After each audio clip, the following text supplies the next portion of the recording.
Ça faisait longtemps, non? Ouais, salut à tous, c'est Sturi, bienvenue pour ce Monday Nitro Recap, le premier depuis le mois d'août. Il est vrai que la chaîne est quelque peu en stand-by depuis quelques semaines, que vous êtes toujours de plus en plus nombreux à me réclamer un retour des récaps hebdomadaires de Monday Nitro, de SmackDown. Je vous rassure, c'est absolument pas l'envie qui manque, il va pas y avoir de fausses blagues, hein, on va bien faire le récap de Monday Nitro dans un tout petit instant. Je ne peux pas cependant garantir un retour avec le format hebdomadaire comme d'habitude pour tout simplement des contraintes de temps. Et oui, de temps. C'est vrai que depuis mon retour de convalescence, j'ai passé pas mal de temps sur le circuit de catch francophone. Il se passe des choses particulièrement folles et...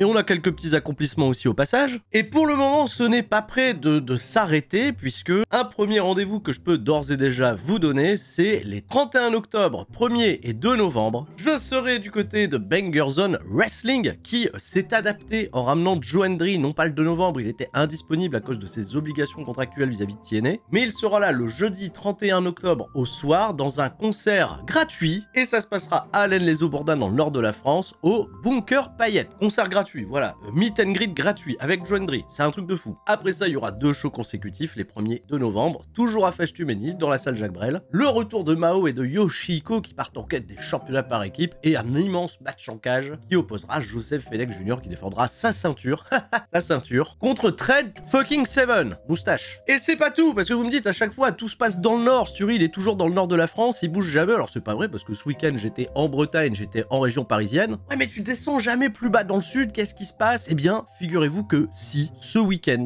les 26 et 27 octobre, je serai au hashtag Festival de Bourg-en-Bresse en tant qu'invité. Bourg-en-Bresse, c'est à 1 heure de Lyon, hein, voilà. Si vous êtes dans la région lyonnaise, c'est un festival, convention, anime, manga, comics, espace geek en tout genre, voilà. Et je suis ravi d'y avoir été invité. Ça sera l'occasion de venir à votre rencontre. J'espère également vous rencontrer nombreux. Il y aura peut-être d'autres dates à d'autres endroits qui seront annoncés d'ici, ah ouais, peut-être la fin de l'année. Alors merci de rester à l'écoute et merci déjà par avance pour le chaleureux accueil, ça je me doute parce que partout où je vais, généralement vous êtes toujours adorable. Et c'est vrai que là je vous ai beaucoup rencontré de manière IRL ces dernières semaines. On ne peut pas commencer ce recap sans parler de l'annonce qui a choqué le monde, pas plus tard qu'hier, quelques heures avant Monday Nitro. Lundi 21 octobre, dans un communiqué sur Twitter, Samantha Irvine, la célèbre annonceuse de WWE, annonçait quitter son poste et se diriger vers de nouveaux défis, de nouveaux challenges. Elle a fait des longs messages de remerciements à toutes les équipes de WWE avec qui elle a collaboré. Samantha Irvine a été une pièce maîtresse, elle a porté la voix pour tous les immenses segments de la Bloodline, les présentations incroyables, du drama, de l'émotion, peut-être même la première présentatrice qui a obtenu une telle connexion avec les membres du roster, le public. Samantha Irvine, c'est sûr qu'en quelques années, elle a réussi à outrepasser son statut, elle est devenue une icône. Et je sais que c'est triste, je sais que c'est pas facile de la voir quitter le navire sans avoir beaucoup plus d'informations. Déjà, une chose qui est sûre, et c'est son petit ami qui l'a confirmé, Ricochet, elle n'ira pas du côté de All Elite Wrestling. Après, bon, jamais confiance aux catcheurs, hein. Jamais, jamais. Tout ce que je peux vous inviter à faire, c'est tout simplement lui souhaiter le meilleur, tous ses projets futurs, et quoi qu'il en soit, elle aura toujours notre soutien, quels que soient les projets qu'elle entreprendra par la suite. Merci Samantha Irvine, merci beaucoup, et petite annonce aussi de la part de WWE dans la foulée, hein, Liliane Garcia reprend son poste à la WWE en tant qu'annonceuse de Monday Nitro. Monday Nitro, ça fait longtemps, ça fait quoi? Ça fait 2 heures maintenant? Ça dure 2 heures? Non, attendez, Monday Nitro, ça dure 2 heures, mais on a réclamé le passage de Raw de 3 à 2 heures depuis tellement d'années. C'est un petit peu fou parce que passage à 2 heures, je vois de plus en plus de gens se plaindre. Ça fait que oui, on voit plus tout le monde, on a plus le temps pour développer les intrigues. Le casse-tête. Le casse-tête est incroyable. Il faut s'y habituer, voilà, c'est 2 heures au moins jusqu'à la fin de l'année. Moi, j'adore là le format de 2 heures, c'est assez digeste. Ah, c'est bien de faire un recap sur un Raw de 2 heures. Bon, balancez le générique là, bah oui, le générique ça manque, sinon de cette vidéo aussi, elle va durer 2 heures. Et 1 et 2 et seulement 2, pas besoin de plus pour être heureux. On se détend, on allume l'ordi, c'est l'heure de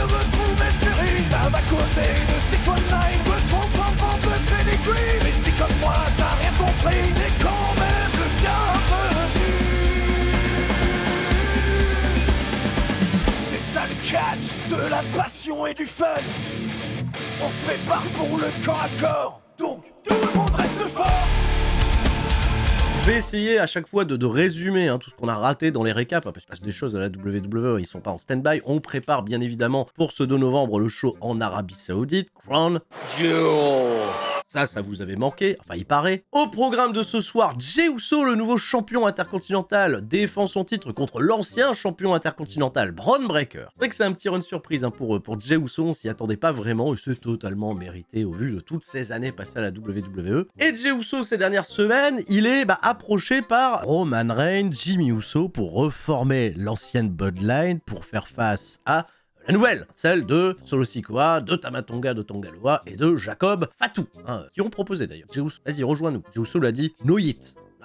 Pas moyen. Aussi, on nous présente la ceinture incroyable qui sera décernée à Crown Jewel. Là, il y a des porteurs, etc. Là, il faut mettre ça en sécurité. Il paraît que ça coûte cher, cette ceinture qui ne servira qu'un soir d'ailleurs. American Made, qui sont un petit peu sortis de leurs histoires avec la Wyatt Six, qu'on n'a pas beaucoup revu depuis qu'ils ont gagné le programme, feront face à Rey Mysterio et Dragon Lee 2. Ah bon, vous connaissez que le deuxième, parce que le premier, bon, je vais pas refaire la généalogie. Dans le cadre d'un tournoi qui déterminera des aspirants numéro 1 au championnat par équipe, toujours détenu par le Judgment Day, Finn Balor, JD McDonald, ça ne bouge pas. Il y a déjà une première équipe qui s'est qualifiée la semaine passée, c'est les War Raiders, qui étaient anciennement les Viking Raiders, Viking Experience, peu importe. Ivar et Eric, il a fait son retour. Ivar aussi, c'est vrai, il était blessé, mais désormais c'est plus des Vikings, c'est juste des guerriers, c'est des guerriers. Il y a également un autre combat qualificatif qui opposera dans un instant le New Day aux Authors of Pain, et on a également présent ce soir Bronson Reed, qui se fait attaquer par Seth Rollins déjà, mais on part à l'action immédiatement, caméra embarquée, direction le ring. Seth Rollins, il demande à Bronson Reed, ramène ta grosse quad, on va se tirer la bourre, toi et moi, et Bronson Reed y débarque, et on fait redémarrer le programme de plus belle avec les services de sécurité, des assauts backstage. C'est vrai que pour le moment, Drew McIntyre n'est pas réapparu depuis sa défaite contre CM Punk dans ce combat Hell in a Cell, et que CM Punk a annoncé prendre un petit peu de temps, parce qu'il va certainement pas se pointer en Arabie Saoudite. Il sera pas en Arabie Saoudite, bah non, il sera pas en Arabie Saoudite. Alors Seth Rollins, lui, il est revenu, et on l'occupe, et il s'occupe comment? Bah en tapant sur Bronson Reed, en esquivant Bronson Reed, là on sait plus les maîtriser, c'est la galère. Et ce segment se conclut dans le chaos, et j'en profite pour saluer le nouveau commentateur de Monday Nitro, monsieur Joe Tacitor, qui fait, je trouve, un excellent travail. Il a une voix totalement rafraîchissante, et bravo, en tout cas, pour ces quelques semaines de prise de fonction. On nous remontre, oui, ça ne bouge pas, ça existe toujours à Monday Nitro, on nous remontre Lash Legend et Jakara Jackson qui ont coûté leur combat de championnat à Io Sky et Kairi Sane qui challengeaient Bianca Belair et Jade Cargill. Ça, c'était la semaine dernière, donc il y a toujours du bif. Et d'ailleurs, Kairi Sane et Io Sky, elles iront affronter Lash Legends et Jakara Jackson, qui sont deux catcheuses d'NXT, le lendemain à NXT. Comme ça, on règle les comptes. Damage Control, on les retrouve donc au micro de Jackie Redmond, et elles se font interrompre par le nouveau duo puissant de Monday Nitro, Liv Morgan, qui est sur un tabouret, c'est pas possible. Bah attends, elle fait presque la même taille que Raquel Rodriguez. Ah ouais, je suis revenu avec les vannes. Bravo, impeccable. Liv Morgan, elle les vanne, elle fait ouais, mais depuis que Raquel elle est revenue, nous on peut revenir dans la compétition par équipe comme on veut. Bien évidemment, le ton va monter et tout ce beau monde se retrouvera dans le ring un petit peu plus tard pour un combat par équipe. On est au ring et Lilian Garcia va annoncer son premier match depuis son retour dans la compagnie. Ça fait 8 ans qu'elle était partie. Lilian Garcia annonce le New Day. Alors le New Day, c'est toujours le New Day, c'est Kofi Kingston et Xavier Woods. Si vous avez raté un épisode, Odyssey Jones s'est visiblement fait licencier de la compagnie. Apparemment, il n'avait pas un comportement bien cool dans le privé. On a trouvé des doses. Alors Odyssey Jones, merci, mais merci, au revoir. Et leurs adversaires issus du clan, le Testament Final, les Auteurs du Pain, accompagnés par Scarlett, Paul Ellering et Karrion Kross, bien évidemment. Un match que vous connaissez, que vous avez déjà vu plein de fois, puisqu'il y a une feud entre le New Day et Karrion Kross qui a déjà duré depuis longtemps. Ça permet de revoir le New Day un petit peu en action, ça permet de faire quelques petits callbacks. Mais surtout, fait notable qu'on n'a pas encore pu couvrir dans les weekly, il y a un rapprochement qui est en train de se faire entre Karrion Kross d'un côté et le Miz. Ah ouais, le Miz. Le Miz, il a tourné heel. Le Miz, il a tourné... Ça se voit que le Miz, il a tourné heel, il a la camisa negra. Voilà, tu mets une chemise noire, t'es heel. Ah voilà, je perds pas mes repères. Je regarde Monday Nitro en intégralité pour la première fois depuis longtemps, je ne suis pas perdu. Alors vu que l'attention, elle est plutôt portée sur le Miz qui discute avec Karrion Kross, R-Truth va arriver pour attaquer le Miz. Et cette attaque d'R-Truth va distraire les Auteurs du Pain qui vont perdre le match dans cette bonne vieille roll-up zone. R-Truth il célèbre avec le New Day, le New Day se casse, R-Truth il célèbre tout seul, le testament final il revient dans le ring, il attaque R-Truth, le New Day fait le save, bah non, le New Day il fait pas le save, enfin si, il y a Kofi Kingston, il veut faire le save, mais il y a Xavier Woods qui lui dit c'est pas notre problème. Hein? Quoi? Comment ça Xavier Woods, j'ai dit R-Truth c'est pas notre problème, qu'est-ce qui se passe? Et là, bam! Pour R-Truth, tant mieux, les lumières s'éteignent, et qui apparaît? Bah la Wyatt Six, ça y est. On est parti. Le programme est lancé. La Wyatt Six contre le testament final. Hein, tu l'attendais celle-là? Bah moi je l'attendais pas. On a Nikki Cross qui prend en charge Scarlett. On a les auteurs du pain contre Eric Rowan, Dexter Lumis. Joe Gacy contre Karrion Cross. Et le Miz il est tranquille. Il se dit bah c'est bien, il y a personne pour m'attaquer moi. Donc je suis peinard, je suis dans le ring, je suis tout seul. Et bah si, bah l'oncle Audi, hein, Bo Dallas qui apparaît de nulle part. Et c'est Paul Ellering qui va se sacrifier pour sauver le Miz. C'est Paul Ellering qui va se faire casser la gueule. Paul Ellering qui sauve le Miz. Alors là c'est un acte de bravoure. Oh, incroyable. Hein. On n'a pas vu un tel mouvement de babyface depuis insérer une référence de circonstance pour l'occasion. Voilà, non pas celle-ci. Alors Jackie Redmond va probablement demander à Adam Pearce c'est quoi tout ce bordel, et Adam Pearce il a pas le temps de répondre puisque Bronson Reed débarque. Et vu que Bronson Reed débarque, bah Seth Rollins il vient l'attaquer, c'est encore une fois le bordel, Monday Night Raw, une émission où le chaos règne, et pourtant chaos, et bah il est du côté de SmackDown. Et en ce moment il est plus invité. Ah ouais, ça j'en parlerai si je fais un SmackDown Recap. On nous a remontré toutes les affaires de Bloodline, de Jey Uso qui se pointe à SmackDown, de Solo Sikoa qui lui propose de rejoindre son groupe, mais lui il dit non. T'as été nous ramener Tamatonga, Tonga Loa, et Jacob Fatou, on t'a toujours dit de t'en tenir super éloigné, moi je veux pas le voir. Il s'est barré, Roman Reigns et lui se sont croisés, Jey Uso il veut pas faire copain-copain avec Roman Reigns, mais ça tombe bien parce que Roman Reigns il veut pas trop faire copain-copain avec Jey Uso, on se rappelle du passé. C'est Jimmy il est un petit peu, ouais, Jimmy il essaye de faire en sorte que tout le monde y redevient copain, hein, mais c'est compliqué. Hein. Alors Jey Uso en temps réel, lui il est au micro de Cathy Kelly, il se focus bien évidemment sur sa défense du championnat intercontinental ce soir contre Bron Breakker. Ben là il va falloir rester concentré parce que Bron Breakker il l'a battu une fois, c'est bien, mais c'est pas un peintre. On a après ça un gros focus sur le retour de Raquel Rodriguez qui veut faire payer à Rhea Ripley de l'avoir blessée à l'époque, et c'est pour ça qu'elle vient défendre sa bonne copine Liv Morgan. On a aussi un plan sur les mecs de la sécurité là qui transportent la ceinture de Crown. Ça pèse lourd, ça coûte beaucoup d'argent, c'est incroyable, et c'est parti pour le match par équipe féminin qu'on a annoncé un petit peu plus tôt, Liv Morgan, Raquel Rodriguez contre Damage Control, qui sont 100% babyface aujourd'hui. Ah oui, c'est des babyface. Alors un peu rigolo, parce que Jakara Jackson et Lashley John, elles sont présentes, on les voit au début proches de la table des commentateurs, et on les reverra un petit peu plus tard, on les a foutus dans le public.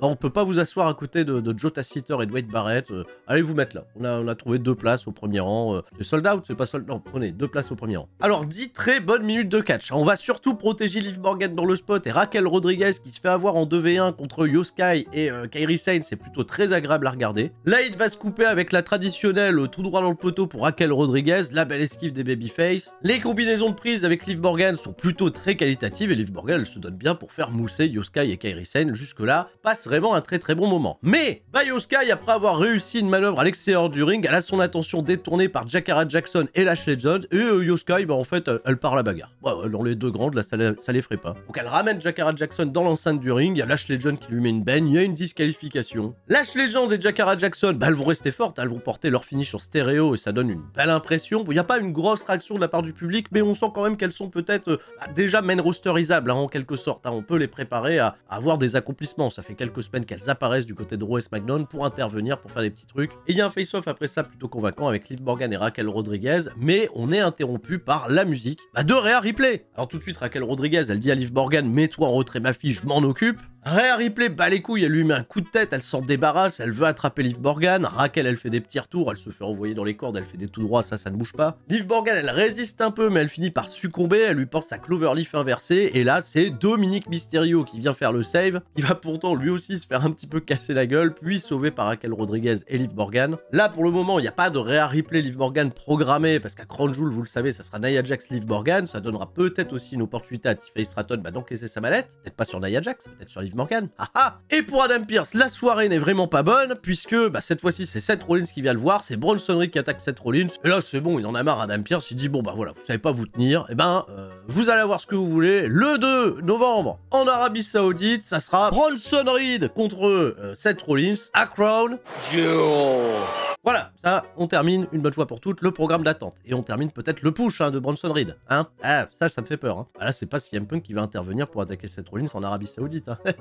Hein. Oh là, en fait, Le dernier des matchs qualificatifs pour déterminer une équipe aspirante numéro 1 au championnat tag team de Finn Balor et de JD McDonagh. C'est la LWO. Rey Mysterio et de Dragon Lee accompagnés par Zelina Vega qui font face à American Made et plus précisément les frères Creed. Hein. Chad Gable, il accompagne, Ivy Nile, elle accompagne. Et bien évidemment, il y aura un spot à l'extérieur du ring où Zelina Vega, elle s'en prendra à Ivy Nile. C'est vraiment un très bon match de catch. Et encore une fois, Dragon Lee, il se fait totalement éclipser par la grande présence et le grand charisme de Rey Mysterio. Alors attention, Dragon Lee, il fait toujours des trucs aussi cool dans le ring. Et dès que Rey il prend un hot tag, c'est la folie furieuse. Il y a des énormes échanges avec les frères Creed qui viennent enchaîner des moonsaults sur Rey Mysterio. Les mecs, ils sont quand même super agiles. Et j'ai été sincèrement très surpris par le résultat du combat, puisque Rey Mysterio et Dragon Lee vont l'emporter pour les qualifier la semaine prochaine face au New Day et War Raiders. Pendant ce temps-là, on a vu Trick Williams avec sa ceinture de champion, parce que je sais pas ce qu'il foutait là. Il est là, Trick Williams. Ah oui, je sais pourquoi il est là, c'est parce que Monday Night Raw, c'est à Philadelphie. Et je sais plus si c'est la semaine prochaine ou la semaine d'après, je crois que c'est la semaine d'après. NXT, ils seront à Philadelphie aussi, ils seront à la ECW Arena, enfin l'ancienne ECW Arena. Ouais, parce que NXT, ils sont pas vraiment sur la route, hein. Leur première diffusion sur la chaîne CW, ça a été une fois à Saint-Louis, une fois à Chicago. Mais ils sont déjà revenus au Performance Center pour faire les enregistrements, donc là c'est bien, ils font des meilleures audiences quand ils vont sur la route, et quoi qu'il en soit, le produit est toujours plus joli quand on est sur la route. Il y a eu aussi backstage une espèce de réunion de crise avec le Judgment Day, on sait pas véritablement quel est le leader, parce qu'on a plus l'impression que c'est Liv Morgan qui donne des consignes, Raquel Rodriguez qui engueule Carlito. Et j'avais pas eu tort, hein, Carlito, la première fois qu'il a rencontré Raquel Rodriguez, il a tenté de faire quoi? Il a tenté de la draguer.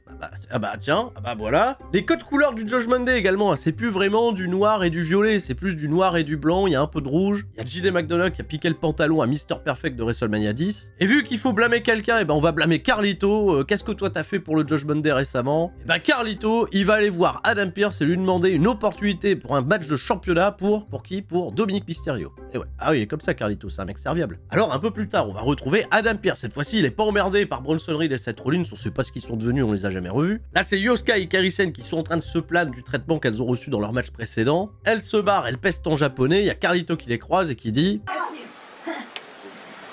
I gotta learn Chinese.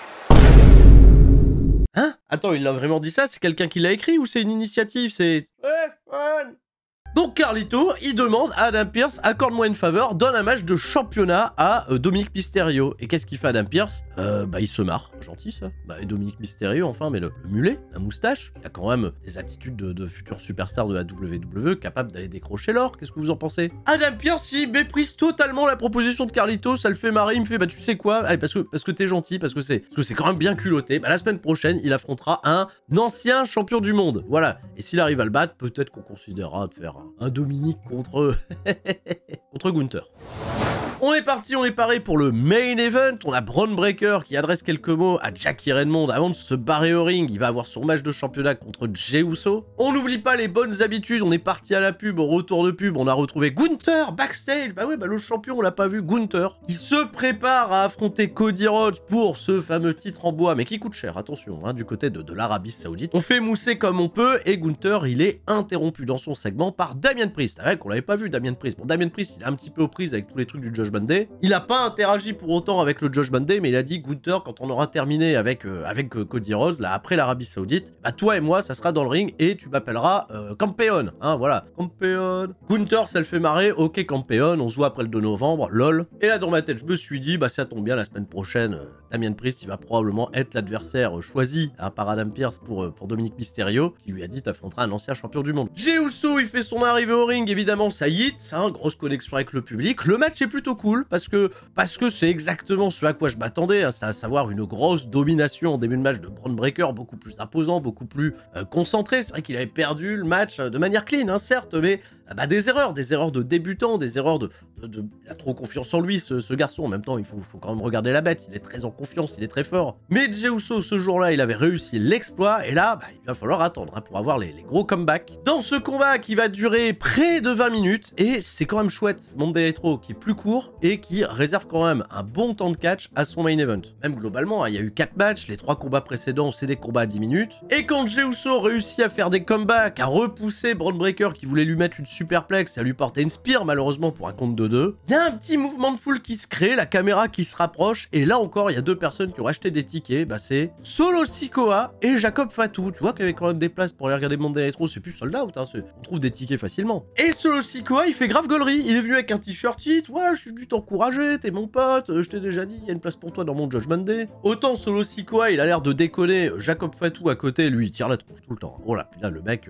il est pas commode. Jey Uso, bah il s'est laissé distraire, évidemment, Braun Breaker, il est revenu dans son dos, il a un peu réussi à se défendre, mais ça va pas durer longtemps. Bon, il arrive quand même à se défendre, et là, de l'autre côté des barrières, il y a encore 2 personnes qui avaient probablement des tickets. C'est Tongaloa qui se prend un super kick, et Tabatonga qui voit son assaut esquiver, et il se prend un super kick aussi. Et Braun Breaker, il a voulu profiter de tout ce bordel à l'extérieur pour faire le tour du ring et porter sa spear, mais Jey Uso va l'esquiver, et c'est Solo Sikoa qui va la bouffer. Ah, la spear de Braun Breaker sur Solo Sikoa, ça va pas faire plaisir à Jacob Fatou. Et là, on a un immense face-off, tu vois, un face-off project. Un vrai, on n'a pas attendu le Royal Rumble, un vrai face-off project, et on a teasé une affiche potentielle qui pourrait être assez improbable sur le papier, mais qui tout de suite s'est montré plutôt alléchante. Bah, la réaction du public est plutôt bonne. C'est Braun Breaker qui fait un face-off avec Jacob Fatou. Voilà, bah alors, c'est pas mal ça, mais c'est quoi la piste pour y arriver là? Parce que là, je sais pas quel chemin ils vont prendre. Jey Uso, alors lui, il en a rien à foutre des face-off project, hein. Il a sauté sur tout le monde, il a remis Braun Breaker dans le ring, il lui a mis une spear, il a fait son Uso splash pour un compte de 2. Tamatonga et Tongaloa, ils ont voulu réintervenir à ce moment-là. Il y a toute la sécurité, Adam Pearce et tout le monde, ils sont venus les repousser. Mais pendant ce temps-là, qu'est-ce qui s'est passé à l'extérieur du ring? Bah, Jacob Fatou, il était toujours là. Et Jacob Fatou, il a réussi à porter un Samoan Drop sur la table des annonceurs à Jey Uso. Et Braun Breaker derrière, bah, il avait plus qu'à porter sa spear. Voilà, il a couru dans les cordes, il a mis une grosse spear où j'ai toujours peur qu'il se plante la tête lui-même dans le sol. Il me fait un peu peur. Et il a fait le tomber sur Jey Uso pour un compte de 3. Et Braun Breaker est à nouveau le champion intercontinental de Monday Night Raw. Vous l'aurez bien compris, c'était une petite patate chaude pour Jey Uso, mais qui a eu son petit effet. Moi, ça me dérange pas. Il y a eu cette petite patate chaude et que Jey Uso ait eu enfin, tu vois, son petit règne solo. Et là, en tout cas, il aura des bonnes raisons d'en vouloir à Solo Sikoa, et ça va peut-être accélérer le processus pour faire une nouvelle union avec Roman Reigns et Jimmy Uso. Ah, t'imagines, il la fait pas? T'imagines, non, je vous fais toujours la gueule et tout. Et puis il y a jamais le match Bloodline contre Bloodline. Et pas à nous, hein. Et on le voit venir, hein. Et par contre, je suis curieux de savoir comment Paul Heyman, il va se réintégrer à tout ça. Là, tu vois, dans l'histoire Bloodline, Paul Heyman, comment il revient? Et il n'y a toujours pas de Hikuleo. Voilà, comme ça, c'est la fin de Monday Night Raw. J'ai passé un bon moment devant cet épisode, je ne vous le cache pas. Je ne vous garantis pas encore qu'on reviendra chaque semaine avec un format hebdomadaire pour faire les Raw recap. Pour le moment, il faut voir un petit peu les jours après les jours, voir comment mon planning s'arrange. Merci en tout cas pour vos retours. Merci de prendre en note les rendez-vous, les futurs rendez-vous de la chaîne ou de moi en IRL. Hein, je rappelle, Bourg-en-Bresse, #festival, ce 26 et 27 octobre. Je vous fais des gros bisous et je vous dis à la prochaine. Et surtout, tout le monde, reste fort. Surtout, c'est pas mal, non? Ciao, bye bye.